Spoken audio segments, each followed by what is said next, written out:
Iya, iya betul sekali ada beberapa statement dari Anies Baswedan di situ yang berkaitan juga dengan apa yang dikatakan oleh Pak Suryo Paloh yaitu mengenai bahwa kalau seandainya pemerintah atau dalam hal ini misalnya negara itu masih cawe-cawe masih mengendorse terus kemudian berat sebelah begitu ya maka itu sama saja dengan melecehkan rakyat begitu. Bukan melecehkan capres yang lainnya dalam hal ini tentu saja maksudnya adalah Anies sendiri begitu tapi ini adalah melecehkan rakyat ya. Dan itu cukup keras ya apa yang dikatakan Anies dan masih ada beberapa statement yang lain mungkin nanti kita bisa bahas Mas Hersu karena dia juga menyinggung soal keberadaan dari Pak Heru Budi saat ini yang ada di Jakarta yang dia ya dan kemudian juga mungkin yang cukup trending juga Mas Hesu saya lihat sampai pagi ini masih ada yaitu adalah keyword gubernur begitu yang ada di Twitter dan memang ada gubernur lainnya yaitu Anies kemarin yaitu soal deklarasi atau ini dari acara dari relawan itu dan juga masih ada sisa dari Pak Arinal Junaidi yang peristiwa yang ada di Lampung gitu karena rupanya kalau itu lucu-lucuan sih kebanyakan yang masuk di Twitter adalah ketika dia tepuk tangan ketika dia minta berbicara dengan Pak Basuki dan sama sekali tidak dilayani oleh Pak Basuki bahkan menengok pun tidak begitu kan dicueki begitu dan kemudian tapi yang lebih banyak kebanyakan dari keyword gubernur itu ketika kita mengklik begitu itu adalah soal Pak Ganjar yaitu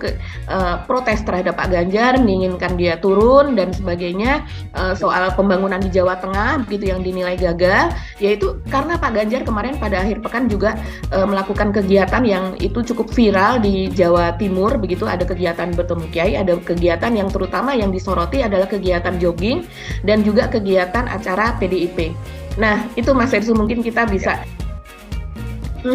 sepertinya yang tema utama dari apa kita bisa katakan perseteruan atau saling ini antara Pak Suryo Paloh dengan Pak Jokowi itu lebih menarik sih. Itu karena itu masih akan bergulir saya rasa dan kemudian akan menjadi besar masih itu. Karena memang kemarin pada saat selesai pertemuan antara Pak Suryo Paloh dengan Pak Luhut itu kan memang bersepakat akhirnya mereka berdua bahwa next mereka harus bertemu bertiga dengan Pak Jokowi. Sementara kita lihat Pak Jokowi seperti menghindar Pak Suryo Paloh. Sementara Pak Suryo Palohnya malah justru menginginkan ini agar diklarifikasi. Dia menginginkan dan desakan dia agar Pak Jokowi tidak melakukan endorsement terhadap para calon kepada Pak Prabowo dan juga kepada Ganjar itu tampaknya memang betul-betul sesuatu yang yang sangat kuat sekali yang dimana Nasdem memang betul-betul sepertinya menginginkan agar itu tidak terjadi lagi gitu. Dalam hal ini kalau saya melihat ini Pak Suryo Paloh sudah mulai memperlihatkan powernya karena memang betul sebagai ketua partai power itu akan tetap ada walaupun Pak Jokowi di atas maupun tidak di atas nanti dia akan tetap menjadi ketua umum partai dan walaupun posisinya itu sebagai ketua umum partai oposisi maupun partai di pemerintahan tetap saja dia adalah ketua umum partai begitu dan memiliki power yang lebih besar dan kita lihat sebagai presiden yang sudah Mas Hersu ini memang posisi Pak Jokowi walaupun ketika memerintah itu